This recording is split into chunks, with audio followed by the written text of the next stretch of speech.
កម្មវិធីព័ត៌មានដោយអឹមរចនាកិច្ចប្រជុំកំពូលរវាងគណៈបច្ចុប្បន្នទាំងពីរនឹងប្រព្រឹត្តទៅដោយមានសមាជិកភាពម្ខាង8រូបបណ្ដាញព្រះសង្ឃឯករាជ្យដើម្បីយុត្តិធម៌សង្គមស្កោតទោសស្ថានទូតវៀតណាមប្រចាំកម្ពុជាដែលមិនព្រមចេញមកទទួលញត្តិពីក្រុមអ្នកតវ៉ាចិនបាត់ទ្វាររោងចក្រផ្គត់ផ្គង់សាច់ហូបកំណត់ទៅឲ្យអាហារដ្ឋានល្បីៗប៊ូអ៊ីងម៉ាឡេស៊ីក្រុមអ្នកស៊ើបអង្កេតប្រទេសហូឡង់ពិនិត្យសាកសពជនរងគ្រោះ RFIបើគ្មានការប្រែប្រួលទេកិច្ចប្រជុំកំពូលរវាងថ្នាក់ដឹកនាំគណៈបកប្រជាជនកម្ពុជានិងគណៈបកសង្គ្រោះជាតិនឹងត្រូវរៀបចំឡើងនៅវេលាម៉ោង 9 ព្រឹកថ្ងៃអង្គារទី 22 កក្កដានេះនៅឯវិមានព្រឹទ្ធសភា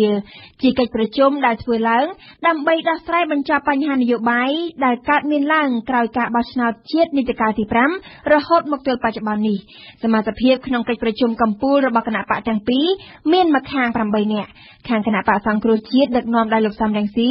លោកកឹមសុខានិងលោកប៉ុលហំរួមនឹងជំនួយការ 5 រូបទៀតរីឯខាងគណៈបកប្រជាជនកម្ពុជា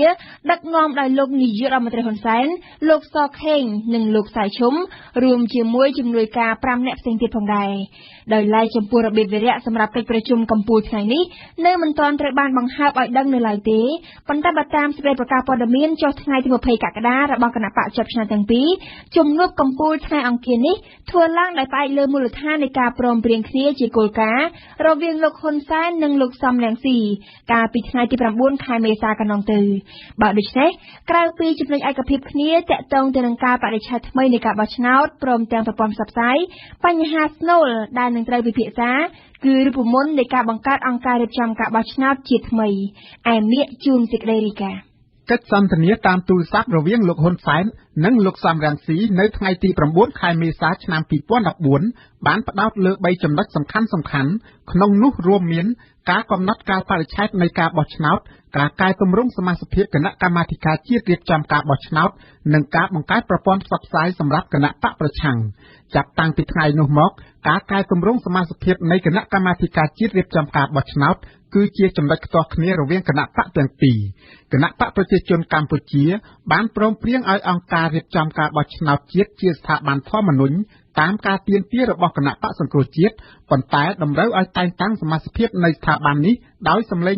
50+1 នៃសមាជិករដ្ឋសភាជាតិនៅពេលដែលគណៈបកប្រឆាំងទាមទារឲ្យតែងតាំងដោយសម្លេង 2/3 ជាចុងក្រោយនៅក្នុងកិច្ចសម្ភាសន៍តាមវិទ្យុមួយលោកកឹមសុខាអនុប្រធានគណៈបកសង្គ្រោះជាតិបានប្រឡយអំពីរូបមន្តជ្រើសរើសសមាជិកគណៈកម្មាធិការជាតិរៀបចំការបោះឆ្នោតក្នុងទម្រង់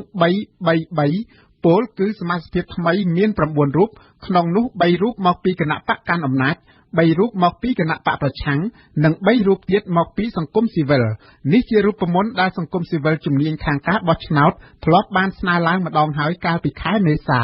បើគ្មានអ្វីជាឧបសគ្គទៀតទេបន្ទាប់ពីកិច្ចប្រជុំកំពូលថ្ងៃអង្គារទី 22 ខែកក្កដាឆ្នាំ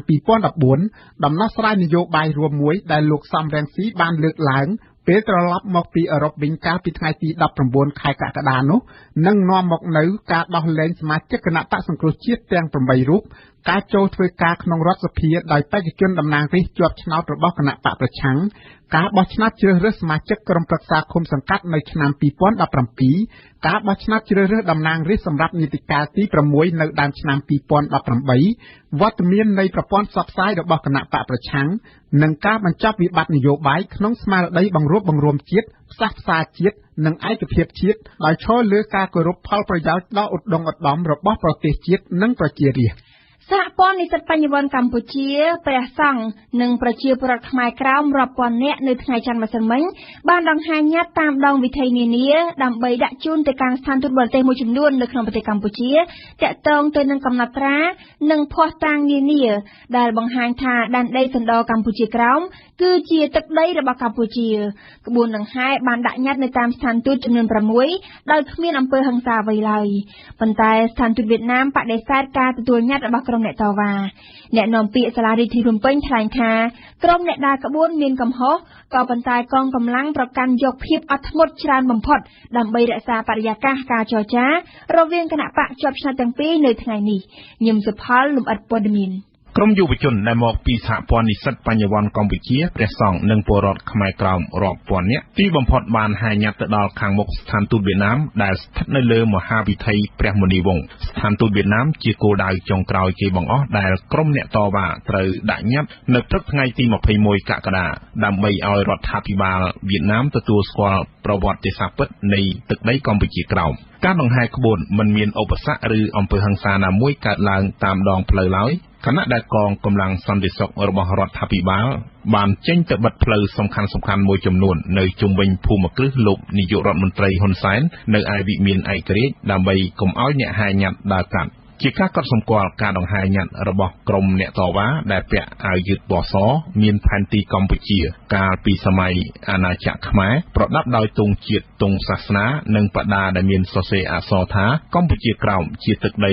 របស់ខ្មែរផងនោះបានធ្វើឡើងចាប់ពីម៉ោង 7 ព្រឹកដោយធ្វើការប្រគល់ញត្តិរបស់ពួកគេដល់ស្ថានទូតបារាំងមុនគេបន្ទាប់មកទៅស្ថានទូតអង់គ្លេសទូតអាមេរិកទូតរុស្ស៊ីតំណាងសហភាពអឺរ៉ុបស្ថានទូតចិននិងចុងក្រោយគឺស្ថានទូតវៀតណាមក៏ប៉ុន្តែមន្ត្រីស្ថានទូតវៀតណាមបដិសេធមិនទទួលញត្តិទេដោយបង្គាប់ឲ្យក្រុមអ្នកតវ៉ាយកញត្តិទៅដាក់នៅសាលារាជធានីភ្នំពេញវិញតែក្រុមអ្នកហាញ៉ាត់មិនយល់ព្រមហើយក៏បន្តប្រមូលផ្ដុំគ្នានៅខាងមុខស្ថានទូតវៀតណាមដោយពួកគេសម្រេចចិត្តធ្វើការរំសាយនៅវេលាថ្ងៃរសៀលហើយប្រកាសថានឹងវិលទៅតវ៉ានៅមុខស្ថានទូតវៀតណាមជាថ្មីនៅព្រឹកថ្ងៃទី22ខែកក្កដាបន្តទៀតជាមួយគ្នានេះលោកឡុងឌីម៉ង់អ្នកនាំពាក្យសាលារាជធានីភ្នំពេញបានថ្លែងប្រាប់វិទ្យុបារាំងអន្តរជាតិ AFP នៅថ្ងៃច័ន្ទដែរថាអាជ្ញាធរបានបង្ហាញនៅភាពអត់ធ្មត់ឲ្យបានកាន់តែច្រើននៅការប្រឈមមុខដាក់គ្នាដោយសារតែថែរក្សាបរិយាកាសនៃការជួបចរចាគ្នាថ្នាក់ដឹកនាំកម្ពុជារវាងគណៈបកជាប់ឆ្នោតទាំងពីរដែលកំពុងវិវត្តទៅរកការជួបគ្នាយ៉ាងល្អ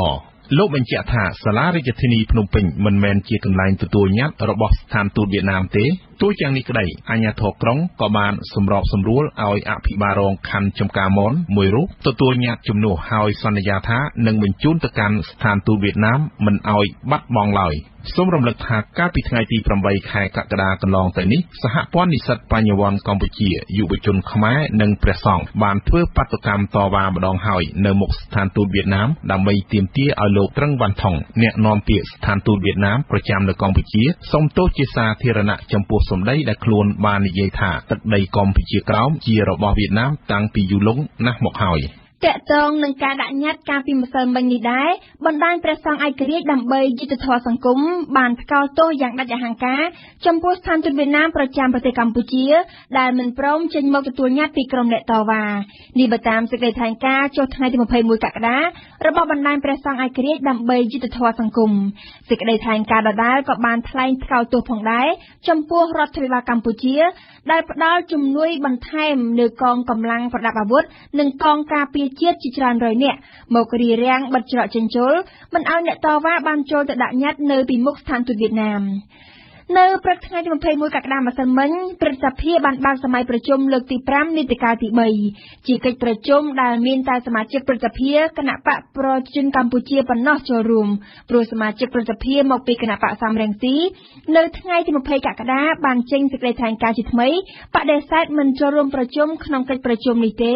ដោយចោទថាព្រឹទ្ធសភាកម្ពុជាបច្ចុប្បន្នជាព្រឹទ្ធសភាមិនស្របច្បាប់សូមបញ្ជាក់ថាកិច្ចប្រជុំនៅព្រឹកថ្ងៃច័ន្ទម្សិលមិញគឺផ្ដោតទៅលើការពិនិត្យផ្ដល់យោបល់លើសេចក្តីព្រាងច្បាប់ស្តីពីការធានារ៉ាប់រងក្នុងសំណុំរឿងចំនួនដីធ្លីជាមួយនឹងក្រុមហ៊ុន KDC ខេត្តកំពង់ឆ្នាំងអ្នកភូមិម្នាក់ត្រូវបានប៉ូលីសចាប់ខ្លួនលោកគង់ច័ន្ទមុនីអ្នកសម្របសម្រួលសិទ្ធិមនុស្សអង្គការលីកាដូប្រចាំខេត្តកំពង់ឆ្នាំងបានឲ្យដឹងថាអ្នកភូមិដែលត្រូវបានចាប់ខ្លួននោះរងការចោទប្រកាន់ថាបានបំផ្លិចបំផ្លាញទ្រព្យសម្បត្តិក្រុមហ៊ុននិងបង្ករបួសស្នាមដល់កម្មករក្រុមហ៊ុន KDC កាលពីថ្ងៃទី17កក្កដាកន្លងទៅនេះថ្ងៃទី17កក្កដាដែលមានផ្ទុះអំពើហិង្សាក្នុងអំឡុងពេលដែលអ្នកភូមិធ្វើសន្និសីទកាសែតស្ដីពីបញ្ហាចំនួនដីធ្លីនេះលោកគង់ច័ន្ទមុនីបានសង្កត់ធ្ងន់ថាការចាប់ខ្លួននេះកាន់តែធ្វើឲ្យជនរងគ្រោះទទួលសម្ពាធរឹតតែធ្ងន់ធ្ងរហើយបានអំពាវនាវឲ្យភាគីជម្លោះបញ្ឈប់អំពើហិង្សានិងដោះស្រាយបញ្ហាដោយការចរចាគ្នា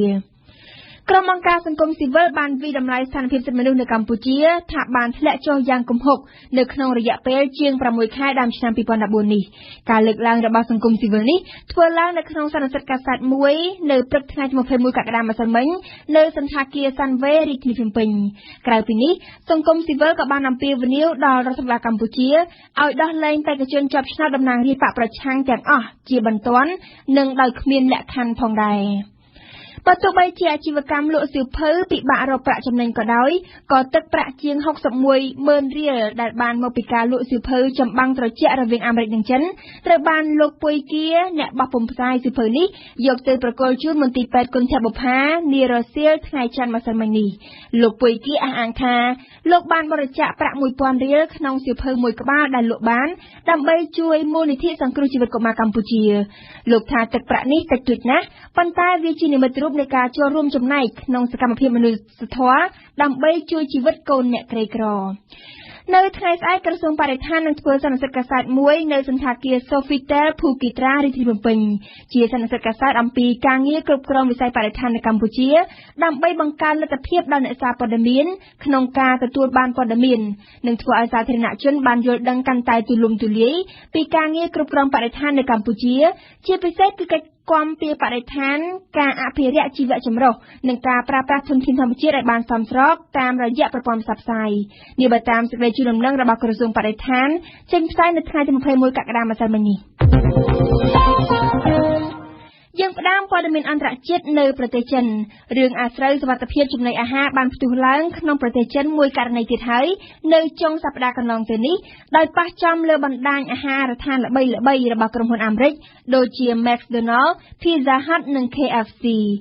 អាជ្ញាធរក្រុងសៀងហៃបានសម្រេចបិទរោងចក្រមួយដែលជាអ្នកផ្គត់ផ្គង់សាច់ដល់អាហារដ្ឋានទាំងអស់នោះយើងស្ដាប់អៀងសុកមិញបើតាមទូរទស្សន៍សៀងហៃបុគ្គលិករោងចក្រ OSE របស់ចិនបានយកសាច់ស្អុយហួសកាលកំណត់បរិភោគទៅលាយជាមួយនឹងសាច់ស្រស់បំភាន់និងរំលោភផ្នែកក្រុមអ្នកត្រួតពិនិត្យយកទៅលក់ឲ្យបណ្ដាញអាហារដ្ឋានរបស់អាមេរិកមានជាអាច McDonald បណ្ដាញអាហារដ្ឋានអាមេរិកផ្សេងទៀតមានជាអាច Burger King, Papa John Pizza, Starbucks Coffee ឬក៏ Subway ក៏ជាអតិថិជនទិញសាច់ពីរោងចក្រ OSE នេះដែរនេះបើតាមសារព័ត៌មាន Shanghai Daily ចេញផ្សាយនៅថ្ងៃទី21កក្កដាឆ្នាំ2014ភ្លាមមួយរំពេចភ្នាក់ងារសុវត្ថិភាពចំណីអាហារបានចេញដីកាបិទទ្វាររោងចក្រផលិតសាច់នោះនិងបានរឹបអូសយកផលិតផលហួសកាលកំណត់ទាំងអស់ព្រមទាំងប្រមានដាក់ទោសយ៉ាងធ្ងន់ធ្ងរដល់រោងចក្រផ្សេងៗទៀតប្រសិនបើហ៊ានល្មើសច្បាប់សុវត្ថិភាពចំណីអាហារនៅពេលខាងមុខចំណែកឯក្រុមហ៊ុនអាហារដ្ឋាន McDonald KFC Pizza Hut ក៏បានចេញសេចក្តីថ្លែងការណ៍ភ្លាមឈប់ទទួលទិញសាច់ពីក្រុមហ៊ុននោះនិងចាក់ចោលសាច់រាប់ពាន់កេសមានស្តុកនៅក្នុងហាងមានជាអាចសាច់គោសាច់ជ្រូកនិងសាច់មាន់បញ្ហាសុវត្ថិភាពចំណីអាហារនៅក្នុងប្រទេសចិនបានផ្ទុះឡើងជាញឹកញាប់ព្រោះតែភាពធូររលុងនៃច្បាប់និងដែលហេតុតែក្រុមហ៊ុនអ្នកផលិតមានល្បិចបង្វែរដានខ្ពស់នៅរឿងអាស្រូវដ៏ធ្ងន់ធ្ងរខ្លាំងជាងគេបានផ្ទុះឡើងនៅឆ្នាំ2008ដែលកាលនោះក្រុមហ៊ុនផលិតទឹកដោះគោក្មេងបានប្រើប្រាស់សារធាតុគីមីពុលមេឡានីនដាក់ក្នុងម្សៅទឹកដោះគោសម្រាប់ទារកអស់យ៉ាងហោចណាស់6នាក់និងជាង300,000នាក់ទៀតឈឺ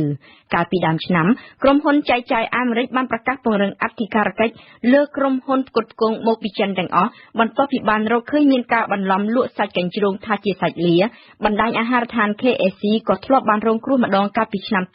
2012ដោយរកឃើញមានអត្រាជាតិអង់ទីប៊ីយោទិកច្រើនលើសកំណត់ក្នុងសាច់មាន់កាលពីឆ្នាំមុនដែរក្នុងរយៈពេលតែ3ខែប៉ុណ្ណោះអាជ្ញាធរចិនបានចាប់ខ្លួនមនុស្សរាប់រយនាក់ប្រព្រឹត្តបទល្មើសព្រហ្មទណ្ឌពាក់ព័ន្ធនឹងសុវត្ថិភាពចំណីអាហារដូចជាលក់សាច់កណ្ដុរឬកញ្ជ្រោងថាជាសាច់គោឬក៏ជាសាច់ចៀមនេះបើតាមប្រភពរបស់ប៉ូលីសចិនកាលពីថ្ងៃអាទិត្យគណៈបកកុម្មុយនីសចិនបានប្រកាសតាម website អ៊ីនធឺណិតដាក់មេប៉ូលីសដ៏ធំមួយរូបនៅក្នុងក្រុងជៀនជីងភាគឦសានប្រទេសឲ្យស្ថិតនៅក្រោមការស៊ើបអង្កេតពីបទអំពើពុករលួយបកកុម្មុយនីសចិនក៏គ្រោងពង្រឹងការអប់រំមន្ត្រីជាន់ខ្ពស់ពីមនោគមវិជ្ជាកុម្មុយនីសចិនផងដែរដើម្បីជៀសវាងកុំឲ្យពួកគេផ្អៀងទៅរកមនោគមវិជ្ជាប្រទេសលោកខាងលិចកម្មករជនជាតិហ្វីលីពីនម្នាក់ត្រូវបានកាត់ក្បាលដោយសង្ស័យថាជាក្រុមឧទាមនៅក្នុងប្រទេសលីប៊ីបន្ទាប់ពីពួកគេបានបណ្ដេញចេញព្រោះតែលោកមិនមែនជាអ្នកសាសនាមូស្លីមនេះបើតាមក្រសួងការបរទេសហ្វីលីពីនឲ្យដឹងនៅថ្ងៃច័ន្ទម្សិលមិញនេះអ្នកនាំពាក្យក្រសួងការបរទេសហ្វីលីពីនបានប្រាប់អ្នកកាសែតថាកម្មករសំណង់ហ្វីលីពីនម្នាក់នោះត្រូវបានគេចាប់ជំរិតតាំងពីថ្ងៃទី15កក្កដាហើយសាកសពដែលត្រូវបានគេកាត់ក្បាលនោះត្រូវបានរកឃើញនៅក្នុងមន្ទីរពេទ្យកាលពីថ្ងៃទី20កក្កដា អ្នកនាំពាក្យរូបនោះឲ្យដឹងទៀតថារដ្ឋាភិបាលក្រុងនឹងជម្លៀសប្រជាជនហ្វីលីពីនចេញពីប្រទេសលីប៊ីដោយសារប្រទេសនោះមានស្ថានភាពសន្តិសុខកាន់តែអាក្រក់និងគួរឲ្យខ្លាចនិយាយពីការស៊ើបអង្កេតជំវិញការធ្លាក់យន្តហោះម៉ាឡេស៊ីនៅក្រុងតូរ៉េសប្រទេសអ៊ុយក្រែនថ្ងៃច័ន្ទម្សិលមិញក្រុមអ្នកស៊ើបអង្កេតមកពីប្រទេសហូឡង់បានចាប់ផ្ដើមត្រួតពិនិត្យសាកសពជនរងគ្រោះក្នុងហេតុការណ៍ធ្លាក់យន្តហោះម៉ាឡេស៊ីការត្រួតពិនិត្យសាកសពបានប្រព្រឹត្តទៅនៅក្នុងរថភ្លើងក្នុងក្រុងតូរ៉េសជិតទីតាំងកើតហេតុក្នុងតំបន់កាន់កាប់ដោយក្រុមបះបោរអ៊ុយក្រែនក្នុងចំណោមមនុស្សស្លាប់ក្នុងហេតុការណ៍ទាំង298នាក់ពលរដ្ឋហូឡង់មាន193នាក់ថ្ងៃច័ន្ទម្សិលមិញនេះកងទ័ពអ៊ុយក្រែនបានបន្តការវាយលុកប្រឆាំងក្រុមបះបោរនៅក្រុងដូនេតដោយឡែកអ៊ុយក្រែនបានបញ្ជាឲ្យបញ្ឈប់ការប្រយុទ្ធបរិវេណ40គីឡូម៉ែត្រជុំវិញទីកន្លែងកើតហេតុយើងស្ដាប់ព្រំសឿនសូលីណាជាថ្មីអមដំណើរដោយតំណាងអង្គការសន្តិសុខនិងសហប្រតិបត្តិការអឺរ៉ុបក្រុមអ្នកស៊ើបអង្កេតហូឡង់បានត្រួតពិនិត្យសាកសពជនរងគ្រោះនៃហេតុការណ៍យន្តហោះម៉ាឡេស៊ីធ្លាក់នៅភាគខាងកើតអ៊ុយក្រែនកាលពីថ្ងៃប្រហ័សសប្តាហ៍មុនការពិនិត្យសាកសពធ្វើឡើងនៅក្រុងតូរ៉េសមិនឆ្ងាយពីទីកន្លែងកើតហេតុធ្លាក់យន្តហោះទេសាកសពជនរងគ្រោះ247នាក់ត្រូវបានបញ្ជូនទៅក្រុងតូរ៉េសពេលនេះរដ្ឋាភិបាលអ៊ុយក្រែនបានត្រៀមបញ្ជូនសាកសពជនរងគ្រោះទៅប្រទេសហូឡង់សម្រាប់កសលវិច័យសាកសពក្រុមអ្នកស៊ើបអង្កេតបានបើកទូរថភ្លើងចំនួន5ដែលពួកគេគិតថាជាទូមានសីតុណ្ហភាពត្រជាក់ដោយការអះអាងរបស់ក្រុមផ្ដាច់ទឹកដីនិយមអ៊ុយក្រែនដើម្បីរក្សាសាកសពតែទូទាំងនោះគ្មានសីតុណ្ហភាពត្រជាក់សោះឡើយសាកសពបានជះក្លិនស្អុយធ្វើឲ្យមនុស្សមួយចំនួនរួមទាំងអង្គរៈក្រុមបះបោរអ៊ុយក្រែនដែរមានការរុញរាដោយសារហេតុការណ៍យន្តហោះម៉ាឡេស៊ីអឺរ៉ុបនិងអូស្ត្រាលីបានគម្រាមដាក់ទណ្ឌកម្មលើរុស្ស៊ីបើរុស្ស៊ីមិនជំរុញឲ្យក្រុមបះបោរបើកផ្លូវដល់អ្នកស៊ើបអង្កេតឲ្យចូលទៅទីកន្លែងកើតហេតុទេឯកអគ្គរដ្ឋទូតរុស្ស៊ីនៅអូស្ត្រាលីបានប្រកាសថារុស្ស៊ីគាំទ្រសេចក្តីសម្រេចរបស់អង្គការសហប្រជាជាតិទាក់ទងនឹងការបើកផ្លូវឲ្យដល់អ្នកស៊ើបអង្កេតឲ្យបានចូលទៅទីកន្លែងកើតហេតុតែដាច់ខាតមិនត្រូវចាប់ប្រកាន់ថាក្រុងម៉ូស្គូជាអ្នកទទួលខុសត្រូវក្នុងហេតុការណ៍គ្រោះថ្នាក់យន្តហោះម៉ាឡេស៊ីទេក្រុមលើកឡើងវិញថាអាមេរិកបានចោទថារុស្ស៊ីផ្ដល់មីស៊ីលដែលបានទម្លាក់យន្តហោះម៉ាឡេស៊ីកាលពីថ្ងៃប្រហ័សមុននេះឲ្យដល់ទៅក្រុមបះបោរអ៊ុយក្រែនប្រមុខការទូតអាមេរិកចុនខារីបានប្រាប់ថាមានភស្តុតាងបញ្ជាក់ពីការទទួលខុសត្រូវរបស់រុស្ស៊ីនិងក្រុមបះបោរអ៊ុយក្រែនក្នុងហេតុការណ៍គ្រោះថ្នាក់យន្តហោះម៉ាឡេស៊ីតែលោកខារីមិនបានចោទរុស្ស៊ីនិងក្រុមបះបោរចំមុខទេប្រធានាធិបតីពូទីនបានសន្យាថានឹងធ្វើឲ្យដំណាក់កាលយោធាក្នុងចំនួនអ៊ុយក្រែនឈានទៅរកដំណាក់កាលនៃការចរចាតាមបែបសន្តិភាពនិងការទូតវិញបន្ទាប់ពីបានវាយប្រហារសម្លាប់ជីវិតមនុស្សជាពិសេសជនស៊ីវិលអស់យ៉ាងច្រើនមិនធ្លាប់មាននាថ្ងៃអាទិត្យកន្លងមកហើយអ៊ីស្រាអែលបានបន្តទម្លាក់និងប្លង់គ្រាប់បែកលើតំបន់ហ្គាហ្សាទៀតនៅថ្ងៃច័ន្ទម្សិលមិញនេះប្រឈមមុខនឹងស្ថានភាពដ៏ធ្ងន់ធ្ងរដូចនេះក្រុមប្រឹក្សាសន្តិសុខអង្គការសហប្រជាជាតិបានកោះហៅប្រទេសជាសមាជិកអចិន្ត្រៃយ៍និងមិនអចិន្ត្រៃយ៍ទាំង15មកជួបប្រជុំជាបន្ទាន់នៅយប់ថ្ងៃអាទិត្យឆ្លងមកដល់ថ្ងៃច័ន្ទដោយអំពាវនាវឲ្យមានបទជប់បាញ់មួយហេតុការណ៍នៅតំបន់ហ្គាហ្សាបានរាលដាលដល់ប្រទេសបារាំងម្សិលមិញនៅតំបន់ទីក្រុងប៉ារីការប្រមូលផ្ដុំគាំទ្របណ្ដាជនប៉ាឡេស្ទីនបានក្លាយទៅជាអំពើហិង្សា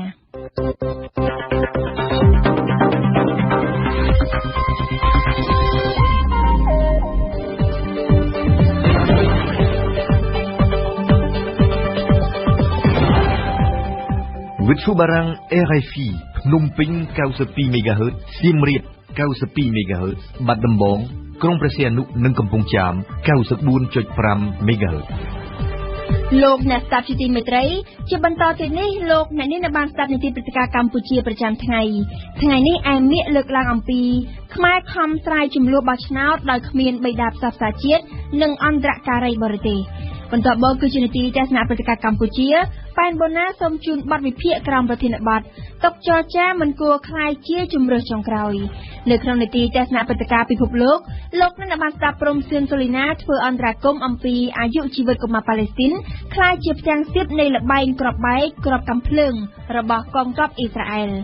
នីតិទស្សនៈសារព័ត៌មានរៀបចំជូនដោយលីមិញហួរនិងនៅជំបញ្ចប់កម្មវិធីរបស់យើងលោកអ្នកបានស្ដាប់នីតិបទយកការរៀបចំដោយស៊ុនមេសានិយាយពីក្បួនដង្ហែដាក់ញត្តិរបស់សមាគមខ្មែរកម្ពុជាក្រោមគ្មានអំពើហិង្សានិងការរារាំងទេព្រឹត្តិការណ៍កម្ពុជាប្រចាំថ្ងៃគណៈបកប្រជាជនកម្ពុជានិងគណៈបកសង្គ្រោះជាតិ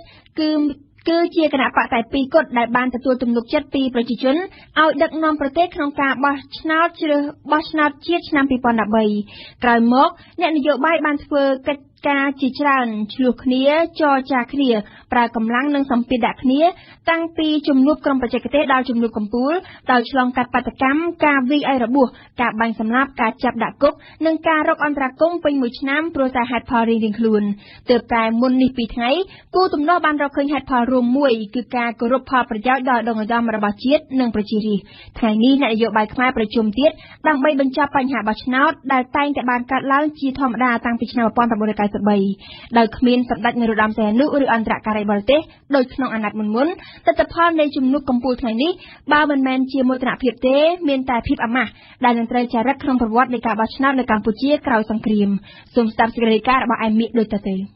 លោកជាមយិបសមាជិកការិយាល័យនយោបាយនៃគណៈបកប្រជាជនកម្ពុជាថ្លែងអំពីប្រធានបទនៃការប្រជុំកំពូលថ្ងៃនេះគណៈបកទាំងពីរបានឯកភាពគ្នាដើម្បីអនុវត្តនូវគោលនយោបាយរួមជាតិសាសជាតិដោះស្រាយបញ្ហានៅសេសសល់រឿងគណៈបកទាំងពីរនៅកម្ពុជាហើយចឹងទេគឺថាប្រធានបទគឺថាបានលើកយកថាអ្វីដែលអាដាមសំរងស៊ីជាមួយសម្ដេចអគ្គមហាសេនាបតីតេជោហ៊ុនសែនគឺថាអនុប្រធានគណៈបកកម្ពុជាដែលបានពិភាក្សាគ្នាតាមទូរស័ព្ទចំនួន43នាទីនៅថ្ងៃទី9ខែមេសាឆ្នាំ2014ខាងមុខនេះយកធ្វើជាមូលដ្ឋានសម្រាប់ធ្វើការពិភាក្សាក្នុងនោះមានជាអាចទី1គឺថាការរៀបចំនៅសមាជិកភាពនៃគណៈកម្មការជំនាញនៅក្នុងរដ្ឋសភាទី2គឺថាទៅពិភាក្សាគ្នាសារឡើងវិញអំពីការកែតម្រង់គោលជបគណៈកម្មការជាតិរៀបចំការបោះឆ្នោតហើយទី3គឺត្រូវពិនិត្យពីការបរិច្ឆេទនៃការបោះឆ្នោតជ្រើសតាំងក្រុមប្រឹក្សាឃុំសង្កាត់ដែលនឹងត្រូវប្រារព្ធធ្វើនៅខែកុម្ភៈឆ្នាំ2017ខាងមុខនេះហើយនឹងក្នុងនោះក៏មានការបរិច្ឆេទនៃការបោះឆ្នោតជ្រើសតាំងតំណាងរាស្ត្រអាណត្តិទី6ដែលនឹងប្រារព្ធធ្វើនៅអំឡុងខែកុម្ភៈឆ្នាំ2018ខាងមុខនេះបាទសូមរំលឹកឡើងវិញអំពីចំណុចវិវាទសំខាន់ក្នុងការចរចារវាងគណៈបកជាប់ឆ្នោតទាំងពីរដែលយើងបានដឹងជាសាធារណៈលោកសំរងស៊ីប្រធានគណៈបកសង្គ្រោះជាតិថ្ងៃទី7ខែមេសាឆ្នាំ2014យើងទាមទារដាច់ខាតឲ្យមានការផ្លាស់ប្ដូរស្ថាប័នរៀបចំការបោះឆ្នោតតែពេលនេះគេហៅថាកោជបដែលមានកេរ្តិ៍ឈ្មោះអាក្រក់យើងចង់ឲ្យស្ថាប័នរៀបចំការបោះឆ្នោតនេះគឺជាស្ថាប័នឯករាជ្យពេញលេញហើយដែលទួនាទីនិងសមត្ថភាពមានចែងនៅក្នុងរដ្ឋធម្មនុញ្ញនៃប្រជាណាចក្រកម្ពុជាហើយក៏តែគណៈបកទាំងអស់ឯកភាពគ្នាលើសមាជិកភាពកោជបបានយើងអាចទទួលយកបានស្ថាប័នរៀបចំការបោះឆ្នោតលោកនាយករដ្ឋមន្ត្រីហ៊ុនសែនអនុប្រធានគណៈបកប្រជាជនកម្ពុជាថ្ងៃទី10ខែមិថុនាឆ្នាំ2014ខ្ញុំឯកភាពហើយខាងផ្នែកគណៈបកប្រជាជនឯកភាពដាក់គណៈកម្មការជាតិរៀបចំការបោះឆ្នោតទៅក្នុងជំពូកទី15ថែមមកជំពូកទៀតធ្វើវិសាស្ត្រគណៈកម្មរដ្ឋធម្មនុញ្ញចែងពីស្ថាប័នរៀបចំការបោះឆ្នោតទួលនីតិភារកិច្ចរបស់វានិងរបៀបជាសាស្ត្រលោកឯងចង់បានអានឹងដាក់អានឹងចូលវាអត់មានអីប្រមាថទេអូយហើយចាំចង្អុលចេញទៅច្បាប់បោះឆ្នោតលោកឯងចង់បានណាលោកសំរងស៊ីថ្ងៃទី7ខែមេសាឆ្នាំ2014ទី2អ្វីដែលយើងកំពុងតែជជែកជាមួយគណៈបកប្រជាជនមួយទៀតគឺសូមឲ្យកំណត់ជាមួយគ្នាការបោះឆ្នោតឡើងវិញទោះជាយើងមិនហៅការបោះឆ្នោតឡើងវិញក៏ដោយពួកខាងគេមិនចង់ហៅពាក្យឡើងវិញមានន័យថាមុនអាក្រក់អញ្ចឹងគេថាគេមិនសុំកុំឲ្យប្រើពាក្យឡើងវិញតែបោះឆ្នោតមុនអាណត្តិព្រមបោះឆ្នោតលើកក្រោយឲ្យកាន់តែឆាប់កាន់តែល្អអានេះយើងអាចជជែកគ្នាបានអត់មានចាំ5ឆ្នាំទេព្រោះសល់តែ4ឆ្នាំកន្លះអត់មានចាំ4ឆ្នាំកន្លះទេពីព្រោះប្រជារាស្ត្រខ្មែរអត់ទុកចិត្តទេហើយយើងអាចមានហេតុផលត្រឹមត្រូវហេតុផលដែលអត់មាននរណាបកកាយបានគឺទី1កុំបោះឆ្នោតខែកក្កដាទៀតខែកក្កដាខែភ្លៀងផ្លូវពិបាកធ្វើដំណើរតាមផ្លូវលិចទឹកប្រជារាស្ត្រខ្មែរកំពុងតែជាប់ស្ទូចដូច្នេះកុំបោះឆ្នោតខែកក្កដាទាញមកមុខមកខែមករាខែកុម្ភៈឬមួយចិត្តចូលឆ្នាំខ្មែរនឹងក្រោយចូលឆ្នាំខ្មែរតិចបងប្អូនយើងទៅស្រុកកុំអាលមកវិញបោះឆ្នោតទៅបោះឆ្នោតទៅស្រុកបោះឆ្នោតទៅភូមិទៅលោកហ៊ុនសែនថ្ងៃទី10ខែមិថុនាឆ្នាំ2014បោះឆ្នោតឡើងវិញកុំសង្ឃឹមមិនចូលទេហើយឥឡូវខ្ញុំអាចជូនបាននិយាយគ្នាថ្ងៃមុនបោះឆ្នោតឃុំសង្កាត់នាខែកុម្ភៈ2017អូយហើយបោះឆ្នោតជឿតាមតំណាងរាស្ត្រនាខែកុម្ភៈ 2013សេរីបានប៉ុណ្ណឹងលោកឯងយកមិនយកទេចាំខែ7 2013ទៀតផ្ដាំទៅអ្នកគ្រប់គ្រងបកប្រឆាំងរបស់ខ្ញុំឲ្យបង្កើតទូទស្សន៍ប៉ុន្តែមនុស្សវាខូចអុយទូដល់អាមេរិកទេប្រាប់ឲ្យរំសឃើញថាបើសិនឲ្យបង្កើតទូទស្សន៍គេនឹងដោះស្រាយវាឲ្យបង្កើតប៉ុណ្ណឹងវាមិនពំទៅសេរបស់មកឲ្យទៅបានតែគ្មានចេតនាដោះស្រាយបញ្ហាទេបើដោះមិនដោះទេអីទៅលោកសំរងស៊ីថ្ងៃទី10ខែមិថុនាឆ្នាំ2014នេះជានីតិវិធីដែលយើងមិនទាន់បានបំពេញពីព្រោះយើងមានបាត់ខ្លះបញ្ហាបច្ចេកទេសរដ្ឋបាលផ្លូវច្បាប់ខ្លះដែលយើងមិនទាន់បានបង្ហើយការងារទាំងអស់នេះប៉ុន្តែនេះក៏ជាជំហានមួយទៅមុខជំហានជាវិជ្ជមានដែរលោកកឹមសុខាអនុប្រធានគណៈបក្សសង្គ្រោះជាតិថ្ងៃទី17ខែមិថុនាឆ្នាំ2014យើងមាន3ចំណុចបានដាក់ទៅហើយគឺជាអត្ថប្រយោជន៍ទី1កែតម្រង់ស្ថាប័នបោះឆ្នោតចាប់បានចេញពីកែតម្រង់កោជបជាស្ថាប័នសំណុយហើយអនុម័តសមាជិកតាមលេខទី3ហើយមានស្ថាប័នខុសស្រាយវិវាទមួយដែលឯករាជ្យនេះពាក់ព័ន្ធនឹងកោជបទី2ពាក់ព័ន្ធនឹងកែតម្រង់រដ្ឋដើម្បីឲ្យមានតុល្យភាពឲ្យទទួលស្គាល់នៅលក្ខន្តិកៈបកប្រឆាំងដែលមានអំណាចនៅក្នុងការតាមដានហើយឲ្យបកប្រឆាំងនឹងមានលទ្ធភាពវិញការងារដូចជាមានជារដ្ឋាភិបាលសម្មាលជាដើមនិងតាមប្របច្បាប់ដោយនៅប្រទេសកម្មរបបសធានយន្តផ្សេងៗទៀតក្នុងពិភពលោកហើយទី3យើងទាមទារឲ្យមានការបើកពលាយនៅប្រព័ន្ធផ្សព្វផ្សាយទីផ្សារវិទ្យុទូរទស្សន៍មិនមែនសំដៅទៅសុំតែ license សម្រាប់គណៈបក្សសង្គ្រោះជាតិនេះគឺសម្រាប់ទាំងអស់គ្នាឲ្យមានការទូលំទូលាយជាពិសេសយើងចង់ប្រើប្រាស់វិទ្យុទូរទស្សន៍ជាតិនេះជារបស់ទាំងអស់គ្នាមិនមែនរបស់គណៈបក្សប្រជាជនមួយទេគឺទាំងអស់គ្នាសហអង្គការសង្គមស៊ីវិលមហាជនផ្សេងៗអាចប្រើប្រាស់ឬក៏គណៈបក្សផ្សេងៗប្រើប្រាស់លោកព្រំសុខាសមាជិកម្នាក់នៃក្រុមចរចារបស់គណៈបកប្រជាជនកម្ពុជានិងលោកយ៉ែមពញ្ញរិទ្ធសមាជិកម្នាក់នៃក្រុមចរចារបស់គណៈបកសង្គ្រោះជាតិកាលពីថ្ងៃទី23ខែមិថុនាឆ្នាំ2014កិច្ចព្រមព្រៀងនយោបាយនេះវាមានទាំងអស់បាទមានទាំងកែតម្រង់ការបោះឆ្នោតមានទាំងតុល្យភាពការដឹកនាំក្នុងសភាមានតាំងពីព័ន្ធគ្រូស្នាយទាំងអស់បាទមិនមានខ្ញុំមិនចង់ប្រើពាក្យថាទំនាស់ទេតែអ្វីដែលនិយាយគ្នានៅខ្វែងគ្នាណានៅខ្វែងគ្នាតោះទៅឃើញទៅឯកភាពនេះច្រើនហើយប៉ុន្តែនៅចំណុចខ្លះវានៅមិនឯកភាពជាការពិតណា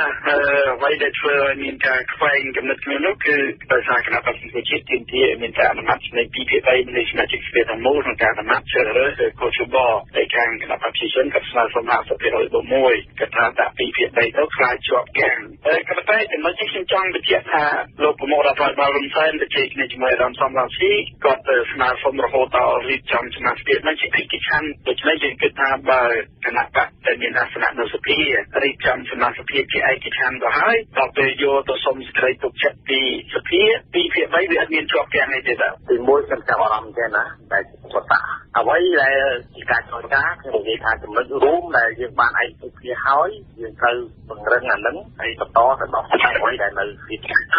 នៅខុសគ្នាដូចទៅវិញបើសិនជាយើងបានឯកភាពគ្នាហើយក្នុងចំណុចឯកភាពយើងលើកបន្ថែមលក្ខខណ្ឌផ្សេងៗទៀតអានឹងបាក់ជាមិនរកឃើញមកស្រាយវាជាឧបសគ្គនៃការចរចាក៏ដូចជារកដំណោះស្រាយអានេះខ្ញុំសូមលើកឡើងអញ្ចឹងណាហើយដល់សួរថាចំណុចណាហើយទីចំណុចហ្នឹងខាងគណៈបក្សសង្គ្រោះជាតិក៏ដឹងច្រើនជាងបាទដូចថ្ងៃមុនអញ្ចឹងក៏លើកពីស្ថាប័នធម្មនុញ្ញគណៈបក្សប្រជាជនសុខចិត្តណាចែងថាកកជបនៅក្នុងរដ្ឋធម្មនុញ្ញមួយចំពោះដោយឡែកឲ្យព្រៀងទាំងច្បាប់ធម្មនុញ្ញកែរដ្ឋធម្មនុញ្ញនេះគឺគាត់ទៀតគាត់ព្រមអានឹងហើយគាត់លើកពី2/3ណាដល់ថ្មីនេះគាត់លើកឡើងថាទៀតគាត់ថាឥឡូវទាមទារស្ថាប័នដោះស្រាយវិវាទនៃការបោះឆ្នោតនៅក្រៅកោជបហ្នឹងគឺថារឿងថែមទៅទៀតតែមួយមែនតែបំបែកផ្នែកទៅទៀតដល់រយៈពេលអំណាចនៅក្នុងសភាពីមុននិយាយតែចំនួនអចិន្ត្រៃយ៍ឲ្យចែកទៅចំនួនប្រមាណ7-5អីឥឡូវ7-6អីចឹងគឺថាហាក់ដូចជាព្រមព្រៀងនេះឥឡូវលើកទូនីតិគណៈបក្សឆាំងរដ្ឋាភិបាលមកដូចចឹងទី3គិតដំបូង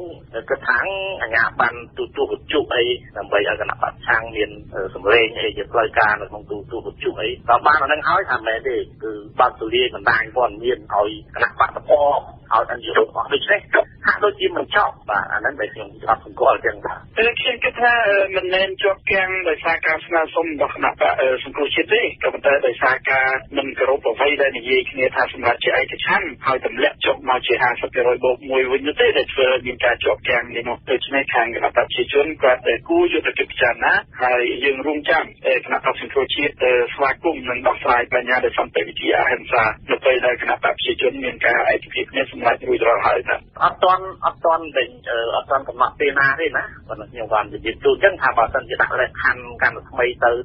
ចឹងគឺថាជួបប្រមាណដងទៀតក៏ប្រហែលជាមិនចប់ទេហើយប៉ុន្តែនិយាយឲ្យឆ្នេះមិនមែនគណៈបកប្រជាជនបិទទ្វារការចរចាទេណាអត់ដែរទេហើយក៏មិនដែរនិយាយថាជប់ចរចាទៅបាតកម្មទេគណៈបកប្រជាជនយល់ថាតែមកវិញជំរឿនតែល្អតែមួយគត់ណាគឺការដោះស្រាយបញ្ហាដោយសន្តិវិធីតាមរយៈការចរចាថ្ងៃនេះគណៈបកជាប់ឆ្នោតទាំងពីរជួបគ្នាថ្នាក់កំពូលម្ដងទៀតដើម្បីបញ្ចប់បញ្ហានយោបាយកម្ពុជាក្រោយការបោះឆ្នោតជ្រើសតាំងតំណាងរាស្ត្រខែកក្កដាឆ្នាំ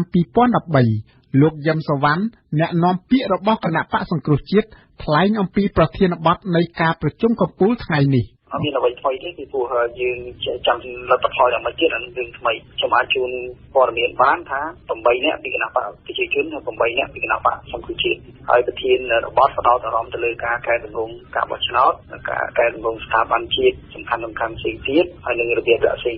ក្នុងនោះមានទូរទស្សន៍មានវិទ្យុអីដែរមែនទេអាចបានបាទនៅក្នុង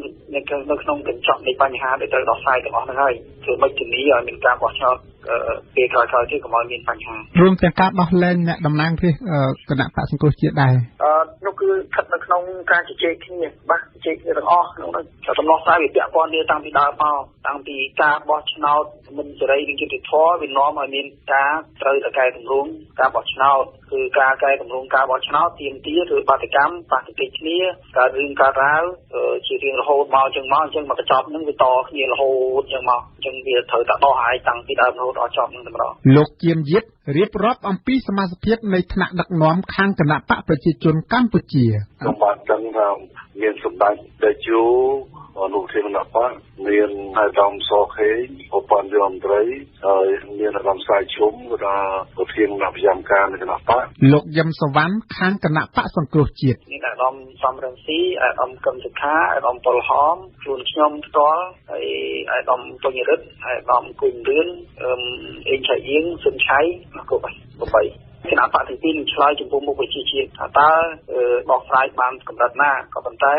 ចំពោះគណៈបកសង្គ្រោះជាតិគឺថាយើងគួរតែត្រូវខិតខំដោះស្រាយបញ្ហាហ្នឹងឲ្យបានឆាប់ពីព្រោះយើងមិនអាចទប់បន្តការជាប់គាំងនយោបាយបែបហ្នឹងតទៅទៀតបានទេមិនបានដោយយោងទៅលើស្មារតីបង្រួបបង្រួមជាតិផ្សះផ្សាជាតិនិងឯកភាពជាតិដោយឈរលើការគោរពផលប្រយោជន៍ដ៏ឧត្តមឧត្តមរបស់ប្រទេសជាតិនិងប្រជារាស្ត្រដោយដែលគណៈបកជាប់ឆ្នោតទាំងពីរបានឯកភាពគ្នាកាលពីថ្ងៃទី20ខែកក្កដាឆ្នាំ2014កម្មវិធីនេះសហការឧបត្ថម្ភដោយពីរ៉ាមីតជាទីភ្នាក់ងារបកប្រែនាំមកគេមន្ទីរព្យាបាលថ្មីបច្ចឹមបង្កើនស្នាមញញឹមរបស់លោកអ្នកជាមួយនឹងបច្ចេកវិទ្យាចុងក្រោយបំផុតឱសថគីណាល់មួយសម្រាប់ការឈឺចុកចាប់មួយគីណាល់ក្របសម្រាប់ឈឺចុកចាប់ពេលមករដូវស៊ីម៉ង់អូតរឹងមាំថិតថេរជាអមតៈនិងរមណីយដ្ឋានណាតាយ៉ាជាឋានសួគ៌ត្រូពិកសម្រាប់លោកអ្នកទេសនាព្រឹត្តិការណ៍កម្ពុជាបន្ទាប់ពីកើតមានអំពើហិង្សារហូតដល់ចាប់ខ្លួនអ្នកតំណាងរាស្ត្របកប្រឆាំង7នាក់ដាក់ពន្ធនាគារមកគណៈបកជាប់ឆ្នោតទាំងពីរបានព្រមព្រៀងគ្នាចូលតុចរចាជាថ្មីនៅថ្ងៃអង្គារទី22កក្កដានេះការដោះស្រាយបញ្ហានៅលើតុចរចាគឺជារឿងគួរឲ្យសាទរពីព្រោះនេះជាជម្រើសល្អបំផុតសម្រាប់ដោះស្រាយរាល់បញ្ហាដោយសន្តិវិធី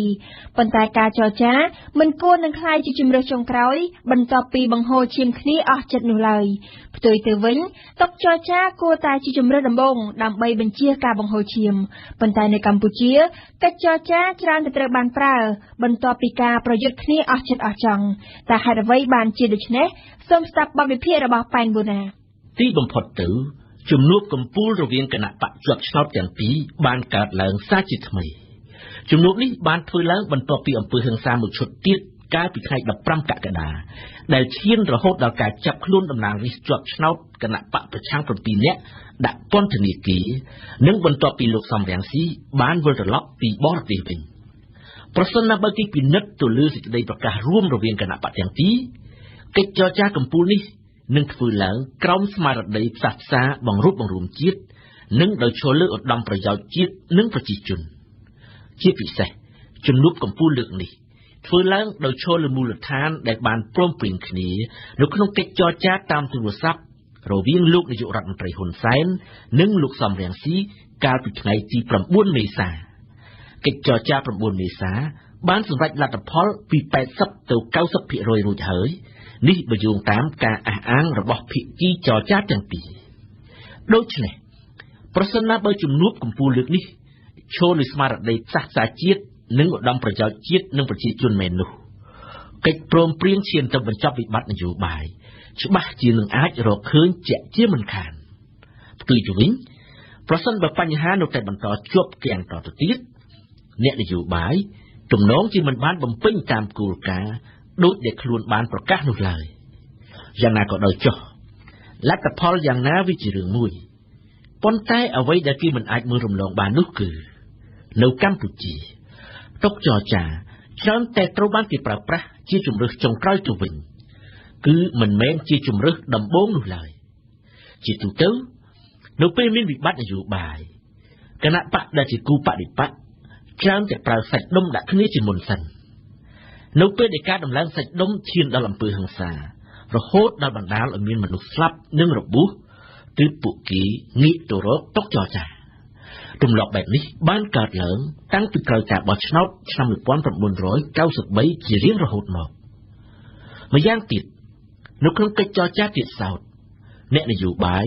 ច្រើនតែឈលលើផលប្រយោជន៍គណៈបកជាធំហើយដូច្នេះហើយបានជាកិច្ចចរចាមិនងាយទទួលបានលទ្ធផលភ្លាមៗទេវិបត្តិនយោបាយត្រូវអូសបន្លាយរាប់ឆ្នាំនិងត្រូវឆ្លងកាត់ព្រឹត្តិការណ៍ហិង្សាធំៗជាច្រើនទើបអាចរកទីបញ្ចប់ឃើញជាច្រើនឆ្នាំចុងក្រោយនេះចំនួននយោបាយនៅកម្ពុជាច្រើនតែបញ្ចប់ទៅដោយរបៀបពីរយ៉ាងទី1គឺបញ្ចប់នៅលើតុចរចាបន្ទាប់ពីបានព្រមព្រៀងគ្នាបែងចែកអំណាចទៅតាមសមាមាត្រនៃសម្លេងឆ្នោតជាក់ស្ដែងដំណោះស្រាយនយោបាយក្រោយការបោះឆ្នោតឆ្នាំ93 98និងឆ្នាំ2003ជាដើមនិងទី2គឺបញ្ចប់ដោយកម្លាំងបាយដូចជាព្រឹត្តិការណ៍5និង6កក្កដា1997ជាឧទាហរណ៍ជាក់ស្ដែងជាការពិតណាស់ទម្លាប់ប្រើកម្លាំងបាយនិងការចំណាយជីវិតមនុស្សសម្រាប់ដោះស្រាយបញ្ហានយោបាយគួរតែคล้ายទៅជាអតីតកាលទៅហើយសម្រាប់ប្រទេសកម្ពុជាដែលបានឆ្លងកាត់សង្គ្រាមជាច្រើនទសវត្សរ៍ជាពិសេសរបបប្រជាធិបតេយ្យរយៈពេល20ឆ្នាំចុងក្រោយនេះគួរណាស់តែជាពេលវេលាសមស្របដែលអ្នកនយោបាយត្រូវផ្ដល់តម្លៃដល់ដំណោះស្រាយនយោបាយនៅលើតុចរចាជាអាទិភាពប៉ុន្តែកន្លងទៅនេះការចរចាច្រើនតែជាប់គាំងមិនអាចទៅមុខរួចក្រោមមូលហេតុច្រើនយ៉ាងក្នុងនោះមានមូលហេតុសំខាន់ពីរដែលលេចធ្លោជាងគេទី1គឺមកពីអ្នកនយោបាយហាក់នៅតែខ្វះបទពិសោធន៍ក្នុងការចរចាពលគឺពួកគេមិនសូវពូកែសម្របសម្រួលគ្នាប៉ុន្មានឡើយប៉ុន្តែបែរជាចូលចិត្តប្រើយុទ្ធសាស្ត្រវាយផងចរចាផងដើម្បីយកព្រៀបទៅលើគូបដិបត្តិទៅវិញនិងទី2គឺមកពីពួកគេទុកផលប្រយោជន៍គណៈបកធំជាងប្រយោជន៍ជាតិជាទូទៅទាល់តែមានអន្តរាគមន៍ពីភាគីទី3ដែលជាអ្នកមានឥទ្ធិពលទើបអាចរកដំណោះស្រាយបានប្រសិនបើមិនដូច្នោះទេពួកគេត្រូវរងចាំទាល់តែអស់ខ្យល់រៀងៗខ្លួនទើបព្រមចូលតុចរចាដូច្នេះគួរតែដល់ពេលហើយដែលអ្នកនយោបាយខ្មែរបង្ហាញភាពចាស់ទុំឲ្យបានច្រើនទាក់ទងទៅនឹងដំណោះស្រាយបញ្ហានយោបាយនៅក្នុងសង្គមប្រជាធិបតេយ្យតុចរចាត្រូវគេចាត់ទុកថាជាទីលានតែមួយគត់សម្រាប់ដោះស្រាយរាល់បញ្ហាបើទោះជាមានភាពតានតឹងដោយជៀសមិនរួចក៏គេមិនគួរបណ្ដោយទុកឲ្យកើតមានអំពើហិង្សាបង្ហូរឈាមនោះដែរទេសនាព្រឹត្តិការណ៍ពិភពលោកតាំងពីថ្ងៃ8កក្កដាមក ប្រតិបត្តិការកងទ័ពអ៊ីស្រាអែលប្រឆាំងក្រុមហាម៉ាស់នៅតំបន់ហ្គាហ្សាបានសម្លាប់ប្រជាជនប៉ាឡេស្ទីនរាប់រយនាក់ក្នុងនោះមានកុមារយ៉ាងច្រើនសន្ធឹកសន្ធាប់ស្លាប់និងរងរបួសរហូតមកទល់ពេលនេះមានកុមារ80នាក់មានទាំងទារកអាយុ3ខែផងដែរបានស្លាប់នៅក្នុងថ្លុកឈាមនៃអំពើហិង្សាស្ថានភាពតានតឹងនៅហ្គាហ្សាពេលនេះមិនអាចឲ្យកត់ត្រាតួលេខជាផ្លូវការនៅឡើយទេសហភាពអឺរ៉ុបបានសូមឲ្យមានការស៊ើបអង្កេតលើមរណភាពកុមារប៉ាឡេស្ទីនអ៊ីស្រាអែលទទួលស្គាល់កំហុសនៃប្រតិបត្តិការយោធាថាពិតជាបានសម្លាប់ជនស៊ីវិលប៉ាឡេស្ទីនតែអ៊ីស្រាអែលមិនបានបង្អង់ដៃនិងបាញ់ប្រហារនៅហ្គាហ្សាទេព្រំសឿនស្រីណាធ្វើអន្តរាគមន៍ជុំវិញប្រធានបទនេះជូនលោកអ្នកទិសដៅនៃប្រតិបត្តិការយោធាអ៊ីស្រាអែលនៅតំបន់ហ្គាហ្សាគឺដើម្បីកម្ចាត់ក្រុមហាម៉ាស់តែគឺប្រជាជនប៉ាឡេស្ទីនគឺកុមារប៉ាឡេស្ទីនទៅវិញទេដែលរងគ្រោះក្នុងថ្លុកឈាមនៃអំពើហិង្សាពិសេសគឺកុមារអាយុខ្ទង់12ឆ្នាំតែម្ដងយោងតាមអង្គការការពារកុមារ Watcher និង Defense for Children ចំនួនកុមារប៉ាឡេស្ទីនដែលស្លាប់ក្នុងការប្រយុទ្ធរវាងកងទ័ពអ៊ីស្រាអែលនិងក្រុមហាម៉ាស់មានច្រើនលើសពីចំនួនសកម្មជនប្រយុទ្ធប៉ាឡេស្ទីនស្លាប់ទៅទៀតសូមបញ្ជាក់ថាប្រជាជនប៉ាឡេស្ទីននៅតំបន់ហ្គាហ្សាមាន 1,800,000 នាក់ក្នុងនោះកុមារមានចំនួនដល់ទៅពាក់កណ្ដាលរយៈពេលចុងក្រោយនេះគិតមកដល់5ឆ្នាំផងអ៊ីស្រាអែលបានប្រើទ័ពកម្ចាត់ក្រុមហាម៉ាស់នៅហ្គាហ្សា3លើកទៅហើយលើកទី3គឺចាប់តាំងពីថ្ងៃ8កក្កដាកន្លងទៅពេលកងទ័ពអ៊ីស្រាអែលបើកប្រតិបត្តិការផ្លូវអាកាសហើយពេលនេះបន្តរហូតដល់ផ្លូវគោកទៀតបើទោះជាត្រូវសម្លាប់ប្រជាជនប៉ាឡេស្ទីនពង្រត់ក្រុមគ្រួសារឲ្យព្រាត់ប្រាសគ្នាយ៉ាងណាក៏ដោយដោយសារការវាយប្រហាររបស់កងទ័ពអ៊ីស្រាអែលផ្ទួនគ្នាច្រើនលើកមកនេះកុមារប៉ាឡេស្ទីននៅតំបន់ហ្គាហ្សាចំនួនបច្ចុប្បន្នមិនដែលស្គាល់ឡើយនៅអ្វីដែលហៅថាភាពសប្បាយរីករាយក្នុងនាមជាកុមារមិនដែលស្គាល់ឡើយភាពសប្បាយជួបជុំគ្រួសារអ្វីដែលពួកគេស្គាល់ក្នុងការរស់នៅប្រចាំថ្ងៃគឺសង្គ្រាមអំពើហិង្សានិងថ្លុកឈាមប្រតិបត្តិការយោធាអ៊ីស្រាអែលនៅហ្គាហ្សាតាំងពីថ្ងៃ8កក្កដាមកធ្វើឡើងចំពេលបុណ្យសាសនារ៉ាម៉ាដងជាបុណ្យតម្រូវឲ្យប្រជាជនអារ៉ាប់ប៉ាឡេស្ទីនតមអាហារពេលថ្ងៃនិងបរិភោគបានតែពេលថ្ងៃលិចបាត់ទៅតែក្រពះប្រជាជនប៉ាឡេស្ទីនក្រៀមស្វិតឪពុកម្ដាយអារ៉ាប់គ្រប់រូបមានតែទឹកភ្នែកភាពខ្លោចផ្សាចុកទ្រូងព្រោះតែឈាមក្មេងៗប៉ាឡេស្ទីនហូរឥតឈប់ក្នុងគ្រាប់កាំភ្លើងកងទ័ពអ៊ីស្រាអែលកុមារប៉ាឡេស្ទីនចាប់កំណើតបើកភ្នែកមកក៏ឃើញតែអំពើហិង្សានៅចំពោះមុខទៅហើយបើកភ្នែកមកក៏ត្រូវបង្ខំចិត្តរត់គេចគ្រាប់បែករត់គេចគ្រាប់កាំភ្លើងមិនដែលបានដេកពួនរត់លេងសុខស្រួលឡើយជាក់ស្ដែងថ្ងៃពុធសប្តាហ៍មុនអ្នកសារព័ត៌មានបានឃើញផ្ទាល់ភ្នែកនៅការស្លាប់របស់ក្មេងប្រុសតូចៗ2នាក់អាយុ9ឆ្នាំនិង11ឆ្នាំកំពុងលេងនៅឆ្នេរសមុទ្រតែបែរជាត្រូវស្លាប់ក្រោមគ្រាប់កាំភ្លើងធំអ៊ីស្រាអែលទៅវិញកុមារផ្សេងទៀតដែលលេងជាមួយគ្នាហើយដែលរួចផុតពីការស្លាប់នោះភ័យញ័រដៃញ័រជើងនិងបានស្រែកហើយរត់ទៅជ្រកអាយុជីវិតក្នុងសន្តាគារមួយកន្លែងពិនិត្យឲ្យដិតដល់ភ័យញ័រដល់ថ្នាក់នេះសបញ្ជាក់ថាក្មេងៗប៉ាឡេស្ទីនមិនត្រឹមរងការប៉ះទង្គិចផ្លូវកាយទេផ្លូវចិត្តវិញក៏រងគ្រោះធ្ងន់ធ្ងរណាស់ដែរកុមារទាំងនេះប្រហែលមិនអាចកសាងផ្លូវចិត្តឲ្យផុតពីតថភាពហិង្សាដែលកើតជាប្រចាំរវាងអ៊ីស្រាអែលនិងប៉ាឡេស្ទីនទេយោងតាមអង្គការ UNICEF មុនមានអំពើហិង្សាពេលនេះគ្រាន់តែកុមារនៅហ្គាហ្សាត្រូវការជំនួយប្រឹក្សាផ្លូវចិត្តមានដល់ទៅ 60,000 នាក់ឯណោះឥឡូវនេះចំនួននេះនឹងកើនឡើងច្រើនទៀតដោយសារតែការប្រយុទ្ធរវាងយោធាអ៊ីស្រាអែលនិងក្រុមហាម៉ាស់បច្ចុប្បន្នតាក់ទងនឹងការប៉ះទង្គិចផ្លូវកាយនិងផ្លូវចិត្តនេះដែរ website ប្រឆាំងទណ្ឌកម្មលើកុមារប៉ាឡេស្ទីនមួយបានបរិហារកងទ័ពអ៊ីស្រាអែលថាពង្រត់កុមារប៉ាឡេស្ទីនពីក្រុមគ្រួសារថាអ៊ីស្រាអែលបានចាប់កុមារប៉ាឡេស្ទីនយកទៅធ្វើបាបវាយដំនិងបំពានផ្លូវភេទមូលហេតុគឺដោយសារក្មេងៗទាំងនោះបានគប់ដុំថ្មទៅលើរថក្រោះអ៊ីស្រាអែលពេលរថក្រោះកំពុងឈូសផ្ទះប្រជាជនយោងតាម website ដដែលជួនកាលតុលាការយោធាអ៊ីស្រាអែលថែមទាំងដាក់ទោសលើកុមារប៉ាឡេស្ទីនអាយុពី12ឆ្នាំឡើងទៅឲ្យជាប់ពន្ធនាគារទៀតផង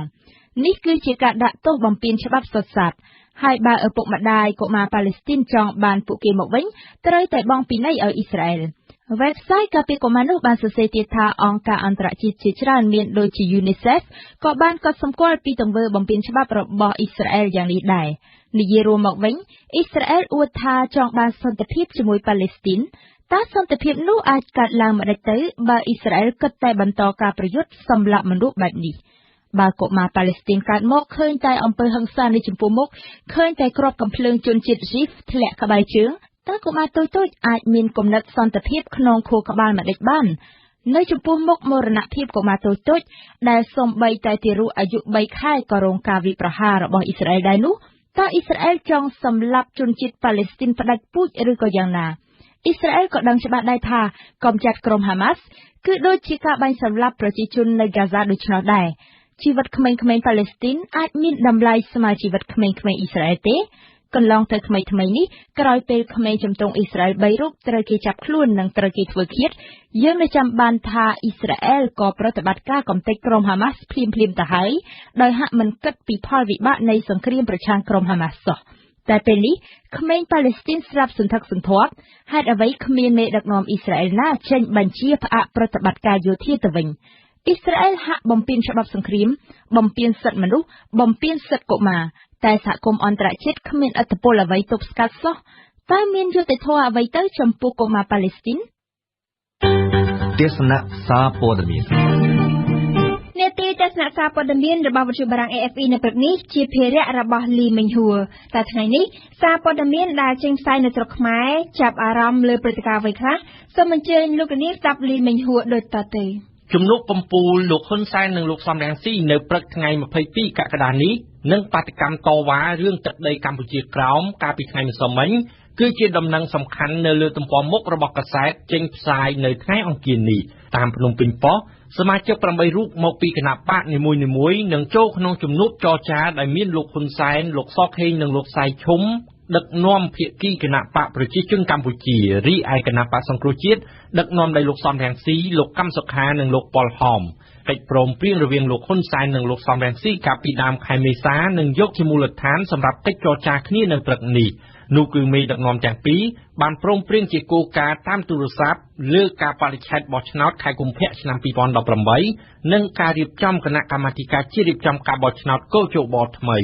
អាសនៈនៅរដ្ឋសភាដែលគណៈបក្សសង្គ្រោះជាតិនឹងទទួលបានតំណែងប្រធានគណៈកម្មការ6ក្នុងចំណោមគណៈកម្មការទាំង13នៅពេលគណៈបក្សសង្គ្រោះជាតិបញ្ចប់ការធ្វើពហិការក៏ត្រូវបានភ្នំពេញប៉ុស្តិ៍ចុះផ្សាយផងដែររូបមន្តថ្មីអំពីសមាជិកកោជប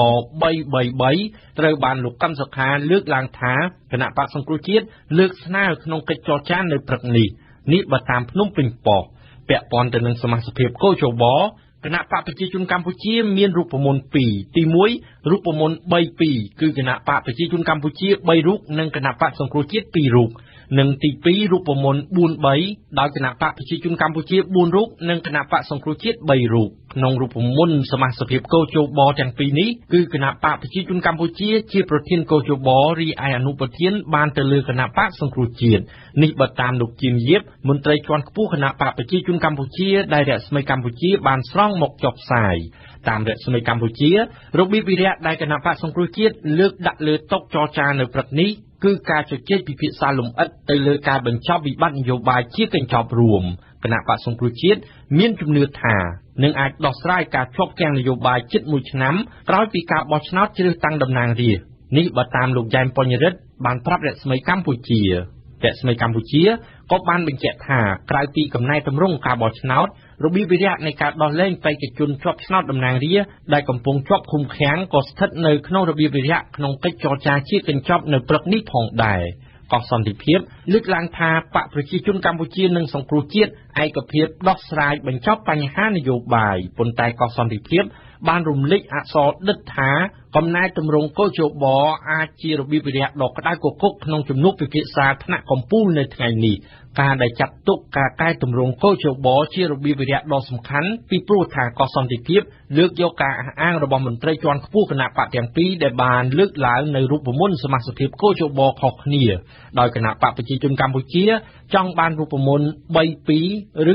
43ចំណែកគណៈបកសង្គ្រោះជាតិបង្ហើបរូបមន្ត333មានន័យថាគណៈបកប្រជាជនកម្ពុជា3រូបគណៈបកសង្គ្រោះជាតិ3រូបនិងសង្គមស៊ីវិល3រូបជាសមាជិកកោជបយ៉ាងណាក៏ដោយតាមកោះសន្តិភាពកិច្ចចរចានៅព្រឹកថ្ងៃ22កក្កដានេះមានរបៀបវិរៈ4ដែលមន្ត្រីសង្គ្រោះជាតិបានប្រាប់កាសែតនោះគឺកំណែទម្រង់ការបោះឆ្នោតការបរិច្ឆេទនៃការបោះឆ្នោតតំណាងរាស្ត្រនីតិកាលទី6កំណែទម្រង់ស្ថាប័នជាតិនិងកំណែទម្រង់រដ្ឋសភា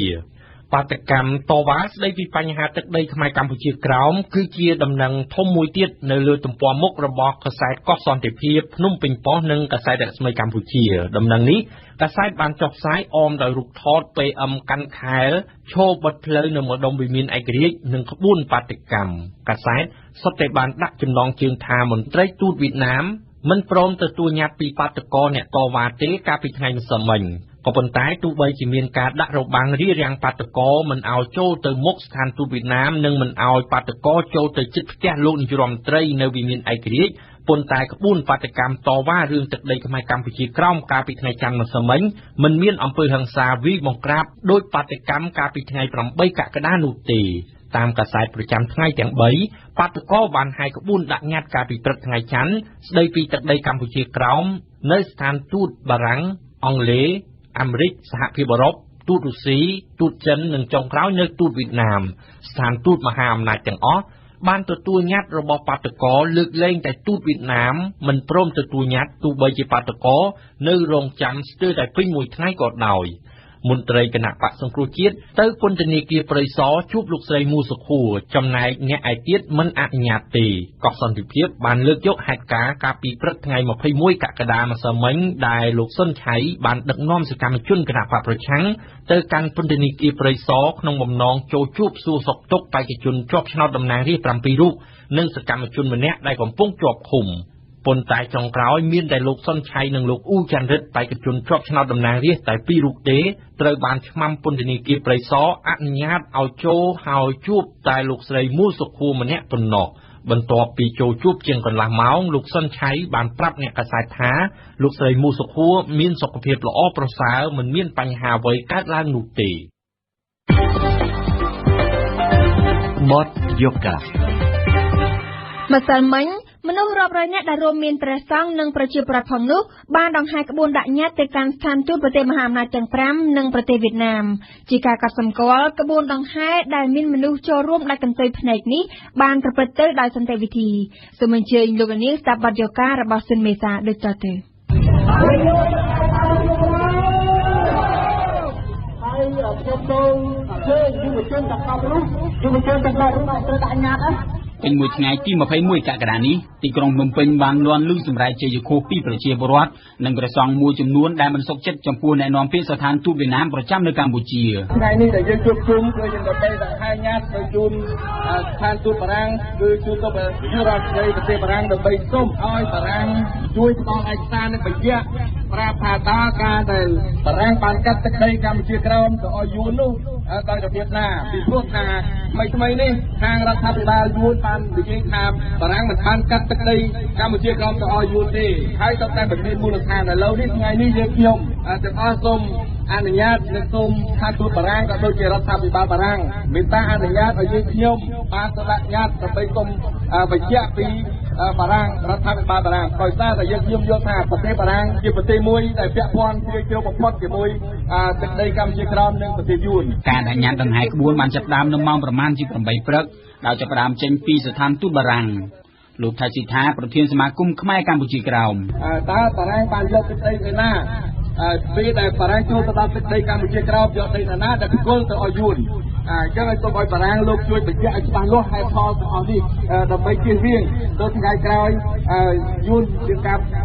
បំភ្លៃប្រវត្តិសាស្ត្រតទៅទៀតដូច្នេះហើយយើងខ្ញុំសូមអនុញ្ញាតសូមរដ្ឋាភិបាលបារាំងក៏តាមរយៈស្ថានទូតបារាំងឯកអគ្គរដ្ឋទូតទៅពេលនេះសូមមេត្តាជួយទទួលញត្តិយើងខ្ញុំមានប្រសង់មានយុវជនយុវនារីទាំងអស់ដើម្បីសូមជួយញត្តិទៅដល់នាយករដ្ឋមន្ត្រីបារាំងតែប្រព័ន្ធនេះទេខ្មែរក្រោមយើងយកវិជារាជខ្មែរ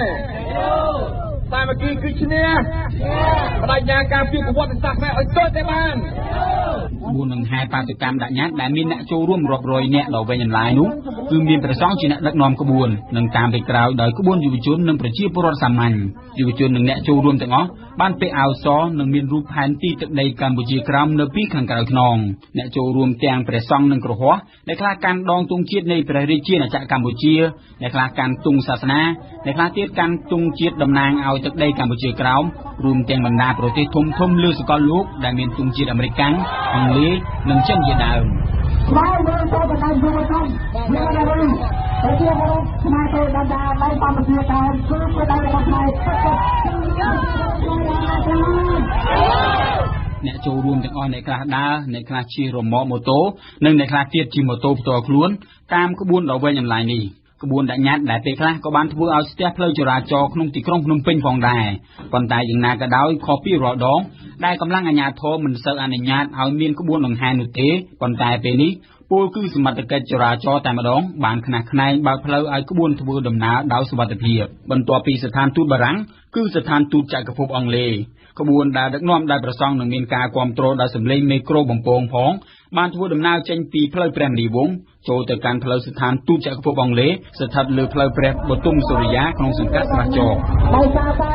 យើងមានប្រទេសប្រជាជនពីប្រទេសនេះមានប្រសងរាប់ម៉ឺនអង្គកំពុងតែរស់នៅលើប្រទេសកម្ពុជាក្រោមដូច្នេះយើងសូមប្រតិកម្មបានចាត់ឲ្យយួននៅក្នុងឆ្នាំ1949មិនមានន័យថាក្បួនចេះតែធ្វើដំណើរពីស្ថានទូតមួយទៅកាន់ស្ថានទូតមួយផ្សេងទៀតអ្នកបន្ទោក៏ចេះតែបន្ទោឡើងអ្នកកាន់ក្បាលមេក្រូក៏ចេះតែស្រែកជាបន្តទៀតចំណែកឯប៉ូលីសក៏ចេះតែបន្តបើកផ្លូវដើម្បីសម្រួលចរាចរណ៍កម្លាំងនៃក្បួនដាក់ញត្តិក៏កាន់តែខ្លាំងឡើ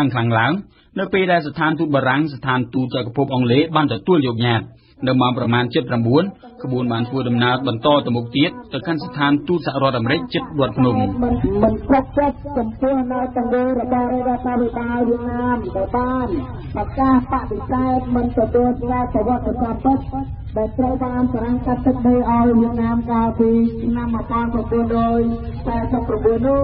ចឹងហើយថ្ងៃនេះប្រសាក៏ដូចជាក្រុមយុវជនខ្មែរស្នេហាជាតិទាំងអស់ក៏ដូចជាប្រជាពលរដ្ឋខ្មែរនៅលើពិភពលោកធ្វើការដាក់ញត្តិទៅតាមស្ថានទូតនានាដើម្បីទទួលអន្តរាគមន៍ដល់រដ្ឋាភិបាលវៀតណាមឲ្យទទួលស្គាល់ប្រវត្តិសាស្ត្រពិតមិនមានទូមនោអ្វីនោះទេញ៉ាំដែលក្រមប្រជាពលរដ្ឋរួមទាំងប្រសង់ទាមទារឲ្យអ្នកនាំពាក្យស្ថានទូតវៀតណាមប្រចាំនៅកម្ពុជាសុំទោសជាសាធារណៈចំពោះពាក្យដែលខ្លួនថាទឹកដីកម្ពុជាក្រោមជាទឹកដីវៀតណាមយូរហើយនោះហើយមិនមែនបារាំងកាត់ឲ្យវៀតណាមនោះទេក៏ត្រូវទទួលដោយស្ថានទូតសហរដ្ឋអាមេរិកផងដែរមិនយូរប៉ុន្មានក្បួនក៏បានធ្វើដំណើរទៅកាន់ស្ថានទូតអឺរ៉ុបជាបន្តទៀតដោយធ្វើដំណើរតាមផ្លូវប៉ាស្ទ័រលេខ51អ្នកដែលមិនមានកាន់ក្បាលមេក្រូនឹងគេក៏ប្រឹងស្រែកបន្តផងដែរក្រោយចេញពីដាក់ញត្តិនៅសហគមន៍អឺរ៉ុបក្បួនដាក់ញត្តិក៏បានធ្វើដំណើរកាត់វិថីព្រះសីហនុជិតគេហដ្ឋានលោកនាយករដ្ឋមន្ត្រីហ៊ុនសែននៅទីនោះក្បួនដង្ហែបានស្រែកហួរយ៉ាងខ្លាំងខណៈដែលមានកងកម្លាំងបង្ក្រាបត្រូវបានដឹកមកដាក់បិទផ្លូវជិតផ្ទះលោកនាយករដ្ឋមន្ត្រីហ៊ុនសែននៅវិមានឯករាជ្យប៉ុន្តែមិនមានការប៉ះទង្គិចគ្នានោះទេកងកម្លាំងដែលមានភ័យឯកសណ្ឋានបង្ក្រាបក៏មិនមានសកម្មភាពអ្វីបង្ក្រាបនោះដែរ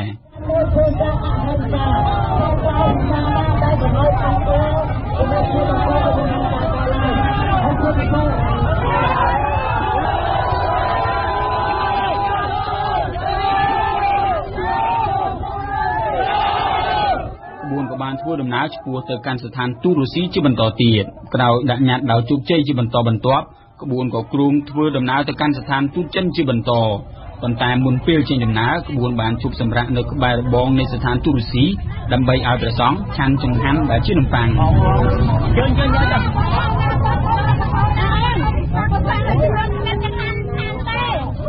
លោកខាងនេះមកខាងនេះនៅម៉ោងប្រមាណជា 10 កន្លះក្បួនបានចេញដំណើរទៅកាន់ស្ថានទូតចិនតាមផ្លូវម៉ៅសេតុងក្រោយការចេញមកទទួលញត្តិក្បួនក៏បានត្រឡប់មកកាន់ទីតាំងធំគឺនៅមុខស្ថានទូតវៀតណាម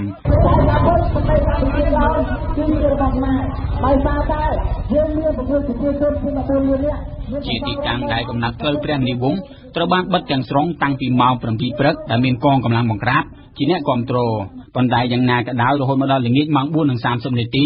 មិនមានឡើយការចេញមកទទួលយកញត្តិពីអ្នកតវ៉ាដែលកំពុងឈរនិងអង្គុយរងចាំតាំងពីម៉ោងប្រមាណជាង 12 ថ្ងៃត្រង់